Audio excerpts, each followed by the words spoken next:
নবুয়ত প্রকাশিত হওয়ার আগেও তিনি কি নিজেকে ইসলামের রঙে রঙিন রাখেন নাই? তিনি কি এই পুরো সময় আল্লাহর ইবাদত করেন নাই, মানব জাতির খেদমত করেন নাই? ইসলামের মূল কথাই তো দুইটা, এক হলো তাজিম লি আমরিল্লাহ, দ্বিতীয় শাফকাত আলা খালকিল্লাহ। তাজিম লি আমরিল্লাহ মানে আল্লাহর বিধানের প্রতি শ্রদ্ধা প্রকাশ করা, আল্লাহর বিধান মান্য করা। আর দ্বিতীয় অংশ হলো আল্লাহর বান্দা তথা মাখলুকের উপর দয়া পরবশ হওয়া, তাদের ব্যাপারে কোনো ধরনের জুলুমের শিকার না হওয়া। তো আল্লাহর নবী বিগত 40 বছর দেখেন আল্লাহর বিধানের উপর তিনি কি শ্রদ্ধাশীল ছিলেন না? আল্লাহর বিধান তিনি কি ওই সময় অমান্য করতেন না? এবং মানব জাতির খেদমত তিনি কি করতেন না? করতেন বলেই তো প্রথম ওহী আসার পরেও নবী যখন পেরেশান, আম্মা জান খাদিজা গিয়ে সান্ত্বনা দিচ্ছেন, ইয়া রাসূলুল্লাহ পেরেশানির কোনো কারণ নাই, আল্লাহ আপনাকে কখনোই অপমানিত করবেন না। কেন? 5টা গুণের কথা বলেছেন, সবগুলোই মানব সেবা। 1 নম্বর ইন্নাকা লাতাসিলুর রাহিম, আপনি আত্মীয়তার সম্পর্ক ঠিক রাখেন, নষ্ট হতে দেখেন না, নষ্ট হতে দেন না। 2 নম্বর ওয়া তাহমিলুল কাল্লা, আপনি অভাবীর বোঝা বহন করেন, সমাজে অভাবী থাকলে আপনি তাদের সহায় হয়ে যান। 3 নম্বর ওয়া তাকরিজ যায়ফ ওয়া তাকসিবুল মাদুম, আপনি যেন উপার্জন করেন নিঃস্ব মানুষদের জন্য, অসহায় মানুষদের জন্য, আপনার আয় যেন এই আর্তমানবতা এবং পীড়িত মানবতার জন্য। 4 নম্বর ওয়া তাকরিজ যায়ফ, আপনি মেহমানের মেহমানদারি করেন, মেহমানের জন্য পারলে নিজেকে উজাড় করে দেন। 5 নম্বর ওয়া তুঈনু আলা নওয়াইবিল হক, প্রাকৃতিক দুর্যোগ যদি আসে সেই ক্ষেত্রেও আপনি আর্তমানবতার সহায়তায় এগিয়ে আসেন। তাহলে এই যে 5টা গুণের কথা বললেন, সবই তো মানব সেবা, সবই তো সৃষ্টির সেবা, সবই তো শাফকাত আলা খালকিল্লাহ। তো আল্লাহ নবীর মধ্যে কোথায় ত্রুটি ছিল এখানে? এমনকি আল্লাহ নবীকে গিয়ে লম্বা লম্বা সময় হেরা গুহায় ইবাদত করেন নাই? করেছেন নাকি করেন নাই? কিভাবে করেছেন এটা নিয়ে বহুজন বহু ব্যাখ্যা দেয়। কেউ কেউ এ দাবিও করে যে তিনি তো তখনও তার উপর ওহী আসেই নাই, তাহলে ইবাদত করলেনটা কিভাবে, তিনি বুঝলেন কিভাবে আমার এখন কি করা দরকার, কি না করা দরকার, নামাজ পড়লে কয় রাকাত করে নামাজ পড়া দরকার, জিকির করলে কোন কোন জিকির করা দরকার, ওহী তো আসে নাই, তাহলে তিনি ইবাদত শুরু করলেন কিভাবে? জবাব সহজ। এখন এর ব্যাখ্যায় কেউ কেউ বলতে চায় তিনি ইব্রাহিম নবীর শরীয়ত মান্য করেছেন, কিন্তু এই ব্যাখ্যা তুলনামূলক দুর্বল মনে হয়। কেন? কারণ যে যার শরীয়ত মানে সে তার উম্মত বলে বিবেচিত হয়।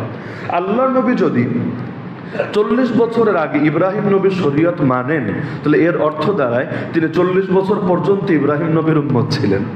এরপর তিনি নিজে স্বতন্ত্র নবী হয়েছেন, তার উপর আলাদা করে ওহী এসেছে। অথচ আমরা জানি সহিহ হাদিস দ্বারা আল্লাহ নবী তখনও নবী যখন আদম নবীর সৃষ্টির পূর্ণতা পায় নাই, তার দেহের মধ্যে রূহ ঢুকানো হয় নাই। এবং সেই নবী এই অর্থে না যে আল্লাহ জানতেন, এই অর্থে না আল্লাহ তাকদীরে লিখে রেখেছেন, বরং এই অর্থে আল্লাহ বাস্তবেই তাকে নবুয়ত দিয়েছেন। যদিও দুনিয়ার মানুষের সামনে প্রকাশিত হয়েছে 40 বছরে, কিন্তু আল্লাহ দিয়েছেন বহু আগে। যেমন ইমাম মাহদী যখন আসবেন, হাদিসের মধ্যে আছে ইউসলিহুল্লাহু ফি লাইলা, মাত্র 1 রাতের মধ্যে আল্লাহ তাকে পারফেক্ট বানিয়ে দিবেন।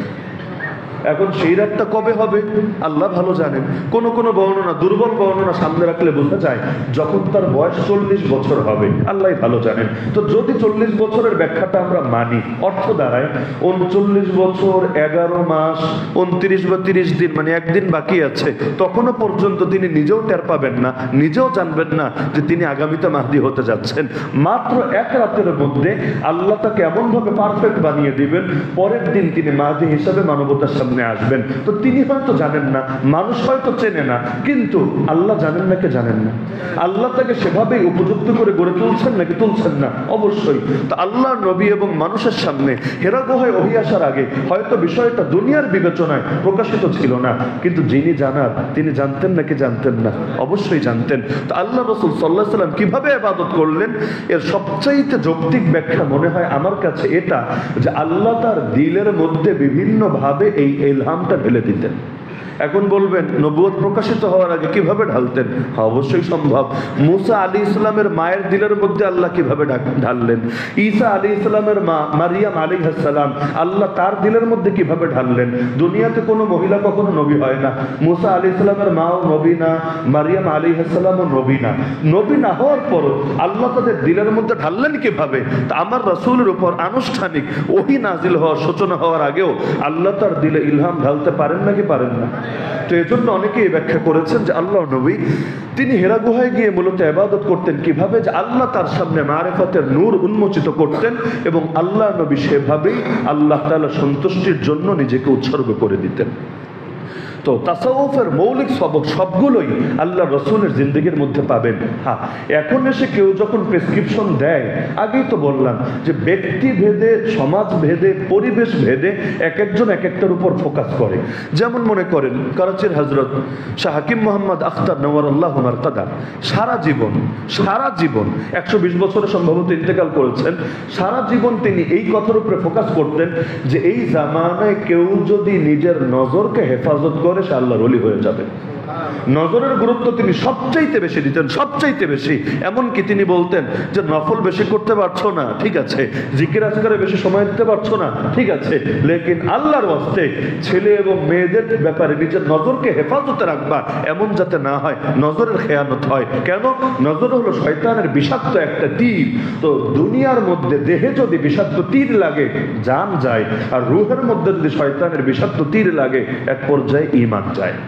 ঈমান যায় দুই অর্থে হতে পারে, এক হলো ধীরে ধীরে কাফের হবে, আর এক হলো নামে তো মুসলমান আছে কিন্তু ঈমানের নূর নষ্ট হয়ে গিয়েছে, চোখের জিনা, কানের জিনা, জবানের জিনা, দিলের জিনা করতে করতে করতে। তাহলে তিনি এই যে ফোকাস করতেন কিসের দিকে, যে বেশি বেশি বেশি নজর হেফাজতের চেষ্টা করো, আর এটার জন্য আল্লাহ তাআলার কাছে বেশি বেশি সাহায্য প্রার্থনা করো।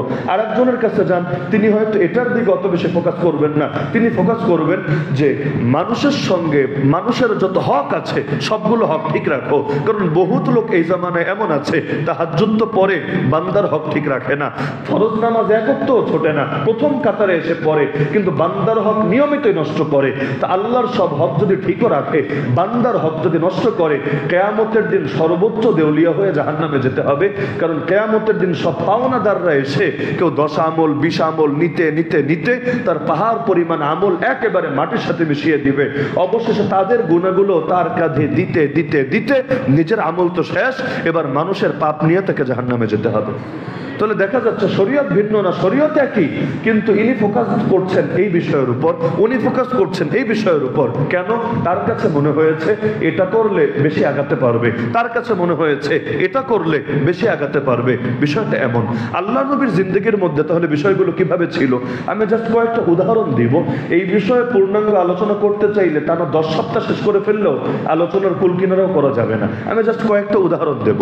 1 নম্বর উদাহরণ, তাসাউফের মৌলিক একটা সবক হলো সদা সর্বদা পবিত্র থাকার চেষ্টা করা। পবিত্র বলতে গেলে গোসল ফরজ না, বিষয়টা এমন না।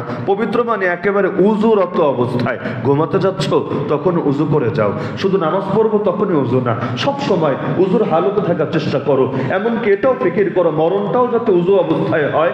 নতুন করে তো আলাদা উযু করা সম্ভব না, বরঞ্চ সবসময় উযু করে এমনভাবে তৈয়ার যে এখন মরা লাগলেও মরতে প্রস্তুত আছে। তো এই যে সর্বদা উযুর হালতে যদি থাকে কি ফায়দা হয়? সবচাইতে বড় ফায়দা এটা হয়, ফেরেশতাদের সঙ্গে একটা সাদৃশ্য তৈরি হয়। কারণ ফেরেশতাদের নামই হলো মুতাহহারুন, তারা সর্বদা সর্বোচ্চ পবিত্র থাকেন। তো বান্দা যখন পবিত্র থাকে ফেরেশতাদের সঙ্গে তার রুহানি কানেকশন জারি থাকে, অন্তরের মধ্যে ভালো ভালো চিন্তা, ইবাদতের আগ্রহ তৈরি হতে থাকে। অপরদিকে পৃষ্ঠা উল্টান, যদি নাপাক থাকে দেখবেন অন্তরের মধ্যে বিভিন্ন ওয়াসওয়াসা, বিভিন্ন শয়তানি, বিভিন্ন নোংরামি আসতেই থাকে। গোসল ফরজ হওয়ার পর গোসল করতেও দেরি করা উচিত না। আল্লাহ রাসূল সাল্লাল্লাহু আলাইহি ওয়াসাল্লাম রাতের বেলা গোসল ফরজ হলে হয়তো তৎক্ষণাৎ গোসল করে ফেলতেন অথবা অন্তত উযু করতেন। কিসের জন্য? যে এই অবস্থাটায় যত কম সময় থাকা যায় ততই ঈমানের জন্য, দিলের জন্য এটা নিরাপদ। আর বেশি সময় থাকবেন, আপনারাও খেয়াল করলে বুঝতে পারবেন অন্তরের হালত ভালো থাকে না, অন্তরের মধ্যে বিভিন্ন ধরনের আজে বাজে চিন্তা চেতনা আসতেই থাকে। একজন মানুষ যার কাপড় সবসময় পবিত্র থাকে, উযুরত অবস্থায় থাকে, তার ভেতরে যে নূর চমকাতে থাকবে।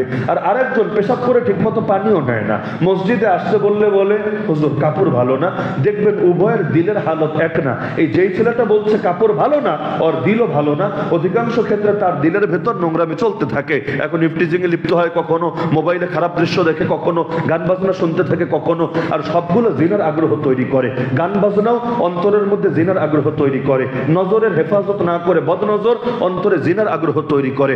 খারাপ জিনিসের বেশি বেশি আলোচনা অন্তরে জিনার আগ্রহ তৈরি করে। এরকম যত ধরনের শয়তানি আছে সবই তার দ্বারা চলতে থাকে। থাকে, ধীরে ধীরে এক পর্যায়ে অন্তরটাই মরে যায়। সেই মরা অন্তরে তখন না কোরআন ঢোকে, না হাদিস ঢোকে, না আলেম ওলামার কথা ভালো লাগে, না পীর মাশায়েখদের দেখার আগ্রহ জাগে, বরঞ্চ সর্বদা আর ধান্দাই থাকে কিভাবে শয়তানি করে জীবনটা কাটিয়ে দিবে। তো এই যে উজুরত অবস্থায় থাকা, তাসাউফের বলতে গেলে মৌলিক সবকের একটা সবক। আল্লাহ নবীর জিন্দেগির দিকে তাকান,